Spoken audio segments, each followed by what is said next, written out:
अस्सलामुअलैकुम दोस्तों, दज्जाल उस शख्स का नाम है जो कयामत आने से पहले जाहिर होगा। दज्जाल का फितना इतना ज्यादा सख्त होगा जिसके बारे में आप सल्लल्लाहु अलैहि वसल्लम ने फरमाया, हजरत आदम अलैहिस्सलाम की पैदाइश से लेकर कयामत तक कोई भी फितना दज्जाल के फितने से बढ़कर नहीं होगा।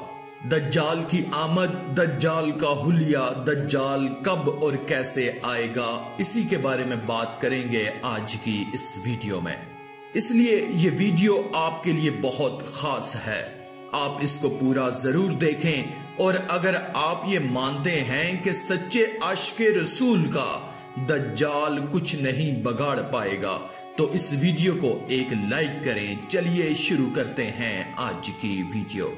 हजरत मोहम्मद सल्लल्लाहु अलैहि वसल्लम दुनिया के सबसे काबिल और जानकार इंसान हैं। आपने दज्जाल की कई वाज़िया निशानियां बताई हैं, जबकि मगरब में इसे एंटी क्राइस्ट के नाम से जाना जाता है, जो दुनिया भर में अपने शोबदों से तबाही पैदा करेगा। नबी करीम सल्लल्लाहु अलैहि वसल्लम की तालीमात के मुताबिक दज्जाल का ज़हूर कयामत से पहले और दुनिया के आखिरी दिनों में होगा। उसका मकसद दुनिया से इस्लाम और उसके पैरोकारों को खत्म करना होगा। दज्जाल अल्लाह के मानने वालों को अपनी बंदगी पर मजबूर करके उन्हें जहन्नम में धकेलने के लिए आएगा। दज्जाल के फितने से बचने के लिए नबी करीम सल्लल्लाहु अलैहि वसल्लम ने बारहा उसकी निशानियों से आगाह किया और वाज़िया बताया कि दज्जाल कैसे दिखेगा और उसकी निशानियां क्या होंगी।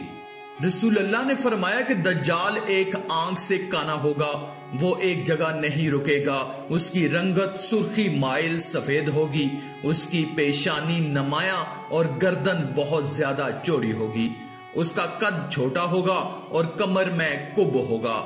इसके बावजूद वो बहुत ताकतवर होगा, वो आम इंसानों की तरह नहीं चल सकेगा। दज्जाल के घुंघराले बाल होंगे जो सर से सांपों की मानद लटक रहे होंगे। दज्जाल एक मर्द होगा और औलाद पैदा करने की सलाहियत से महरूम होगा। उसकी पेशानी पर दोनों आंखों के बीच काफर या काफेरे लिखा होगा। नबी करीम सल्लल्लाहु अलैहि वसल्लम ने इरशाद फरमाया, दज्जाल बाईं आंख से काना होगा, उसके बाल घने होंगे, उसके साथ जन्नत और जहन्नम भी होगी। उसकी जहन्नम हकीकत में जन्नत होगी और उसकी जन्नत हकीकत में जहन्नम होगी। रसूलुल्लाह ने फरमाया, मुझे दज्जाल से भी इस बात का ज्यादा इल्म है कि उसके साथ क्या चीजें होंगी। उसके साथ दो जारी नहरें होंगी, उनमें से एक दिखने में सफेद पानी की होगी और दूसरी दिखने में भड़कती हुई आग की होगी। अगर कोई शख्स वो जमाना पाए तो उसे चाहिए कि उस नहर पर जाए जो दिखने में आग नजर आ रही होगी और उसमें गोता लगा दे, फिर अपना सर झुकाकर उसमें से पिए, वो ठंडा पानी होगा। और दज्जाल की एक आंख पोंछ दी गई होगी, उस पर मोटा नाखना होगा, उसकी दोनों आंखों के दरमियान काफर लिखा होगा जिसे हर मोमन पढ़ लेगा, खवा वो लिखना पढ़ना जानता हो या ना जानता हो। दज्जाल एक आंख से काना होगा, इसी वजह से अवाम में वो काने दज्जाल के नाम से ही मशहूर होगा। इसी तरह ये बात भी तयशुदा है कि उसकी दूसरी आंख अंगूर के दाने की तरह फूली हुई होगी और उसकी पलकों के पास गोश्त का उभरा हुआ छोटा सा टुकड़ा होगा। उसके बाल खूब घने होंगे। दूसरी बात यह है कि दज्जाल की इन ऐबदार आंखों के दरमियान अल्लाह ताला उसके दजलो फरेब और झूठ को साबित करने के लिए उस पर लफ्ज काफर लिख देगा। दरअसल हदीस से यह बात भी मालूम होती है कि दज्जाल इब्तदाई तौर पर रसालत का और फिर खुदाई का दावा करेगा। यह अजीब खुदा होगा जो एक आंख से काना और दूसरे से भेंगा होगा, यानी उसमें इतनी भी ताकत ना होगी कि अपने जिस्म के इतने बड़े और नमाया ऐब ही को दूर कर सके। इसलिए उसका खुदाई का दावा करना किसी मजाक से कम ना होगा। अल्लाह ताला जब किसी को ढील देता है तो उसकी रस्सी खूब दराज कर देता है और जब उसे सजा देने का इरादा फरमा लेता है तो उस रस्सी को खींच लेता है। दज्जाल जब खुदाई का दावा करेगा तो अल्लाह ताला उसे भी ढील देगा, हत्ता कि दज्जाल अपने साथ जन्नत और जहन्नम को लिए फिरता होगा। जब किसी पर अपना इनाम करना होगा तो उसे अपनी जन्नत में दाखिल कर देगा, जो दर हकीकत अल्लाह ताला की जहन्नम होगी, और जब किसी को सजा देना चाहेगा तो उसे अपनी जहन्नम में दाखिल कर देगा। बज़ाहिर वो भड़कती हुई आग होगी, लेकिन हकीकत में अल्लाह ताला की जन्नत होगी।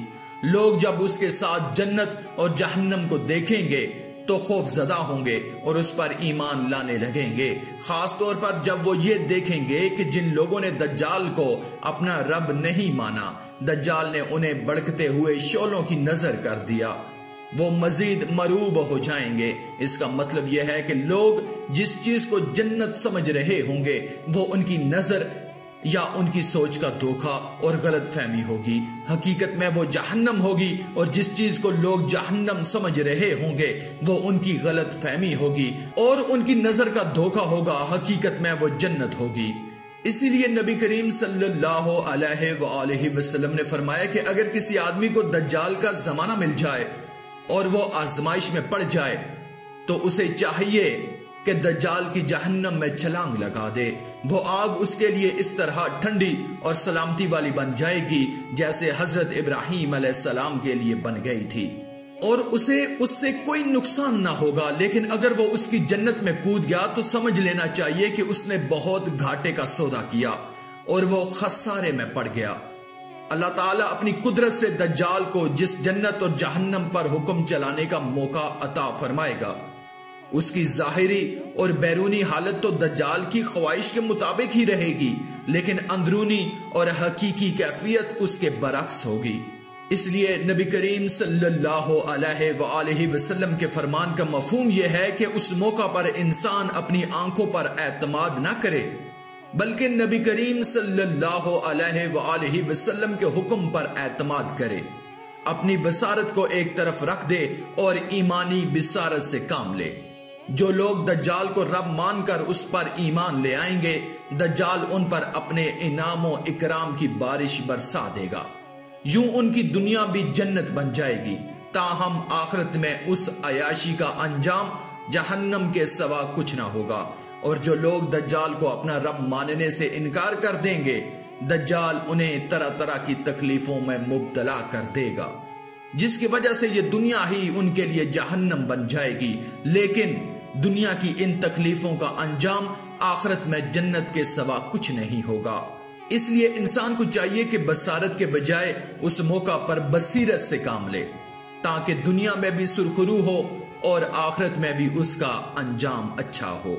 आज की इस वीडियो में था बस इतना ही। मजीद इस्लामी वीडियोस हासिल करने के लिए अल्लाह की कुदरत चैनल को सब्सक्राइब कर दें और साथ में मौजूद बेल के आइकन को दबाकर ऑल पर क्लिक कर दें। शुक्रिया।